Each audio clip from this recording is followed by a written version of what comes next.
Hi everyone, welcome back to my kitchen.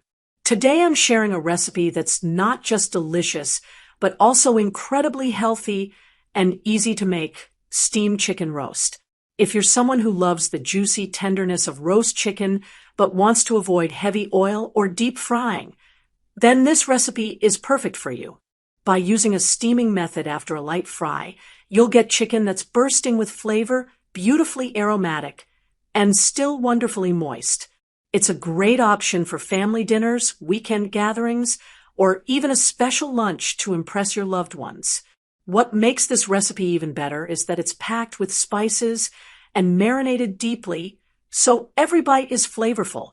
I'll walk you through each step, share some cooking tips along the way, and by the end, you'll see just how easy it is to make this at home. So let's get started. Ingredients. Here's what you're going to need for this recipe. Don't worry, I'll mention substitutes and tips as we go. Water, 1 1/2 liters. Vinegar, 3 tablespoons. Salt, 1 1/2 tablespoons, or adjust to taste. Garlic paste, 2 tablespoons. Whole chicken, 1 kilogram, cut into serving pieces. Cooking oil for light frying. For the marinade, yogurt, 1 cup whisked. Red chili powder, 1 tablespoon, adjust to your spice level. Chaat masala, 1 teaspoon. Coriander powder, 1 tablespoon. Paprika powder, 1/2 tablespoon. Ginger and garlic paste, 1 tablespoon. Cumin powder, 1/2 tablespoon. Turmeric powder, 1/2 teaspoon. Garam masala, 1 teaspoon. Yellow food color, 1/2 teaspoon, optional for that lovely roast look. Salt, 2 teaspoons or to taste. Lemon juice, 3 tablespoons. Lemon slices, for garnish. Black and white sesame seeds, for garnish. Step-by-step method. Step 1. Prepping and soaking the chicken. First, in a large mixing bowl, pour in 1 1/2 liters of water. Add vinegar, salt, and garlic paste. Give it all a good stir. This mixture is going to act as a quick brine for the chicken. Brining is such an important step because it tenderizes the chicken and allows those initial flavors to penetrate deep into the meat. Now, add your chicken pieces to this mixture. Make sure each piece is fully submerged. Cover it and let it rest for about 30 minutes. During this time, the chicken will start absorbing those tangy and garlicky notes. Once the time is up, strain the chicken and set it aside. Tip: you can do this step ahead of time. Just keep the chicken in the fridge if you're planning to fry later in the day. Step 2. Light frying for color and flavor. Heat some cooking oil in a wok or deep pan. Once the oil is hot, reduce the flame to medium. Add your chicken pieces and fry them lightly until they get a beautiful golden color on the outside. You don't need to cook them through at this stage. This is just to lock in juices and build that lovely roasted flavor later on.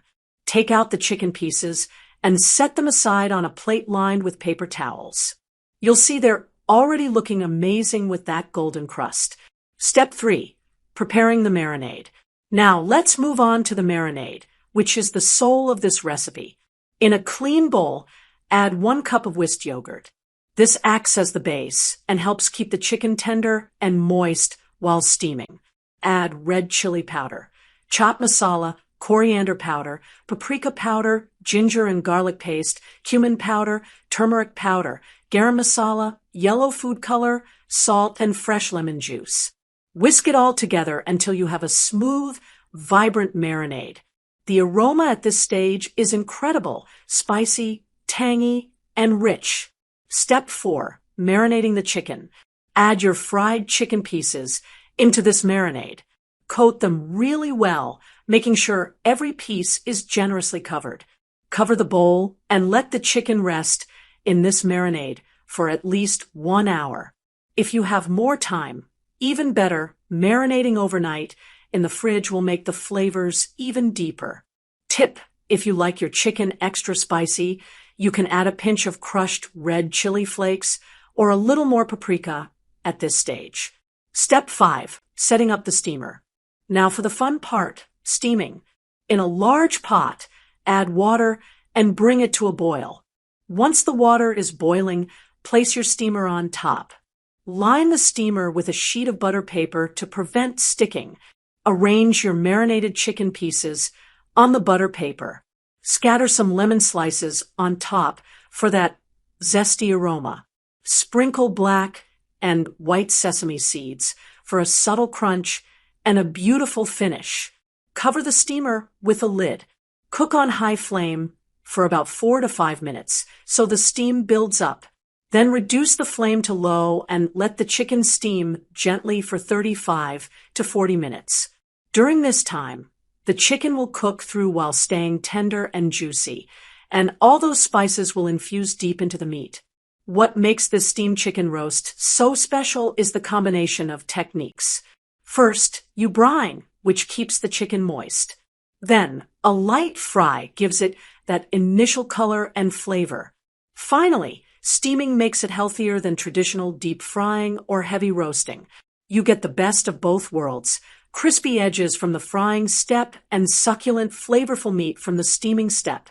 It's also a wonderful recipe to try if you're looking to improve your cooking skills. You learn how to balance spices, how to marinate properly, and how to use steaming as a method to lock in nutrition. Plus, it's versatile. You can serve it with plain rice, garlic naan, or even a fresh salad. Once the chicken is done steaming, carefully remove the lid. The aroma will instantly fill your kitchen, spicy, tangy, and smoky all at once. Arrange the chicken pieces on a platter. Garnish with the cooked lemon slices. Sprinkle a few more sesame seeds if you like, and serve hot. Pair it with some mint chutney or raita, and you've got yourself a restaurant-quality meal right at home. I hope you give this steamed chicken roast a try.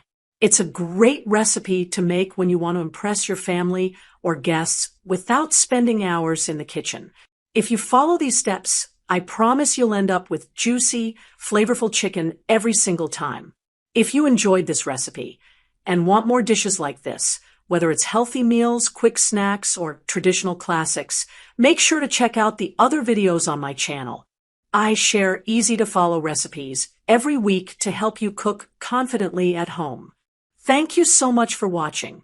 If you found this video helpful, don't forget to give it a thumbs up, hit that subscribe button, and turn on the bell icon so you never miss a new recipe. And I'd love to hear from you. Leave a comment below letting me know what you think of this recipe or what you'd like to see next. Happy cooking, and I'll see you in the next video.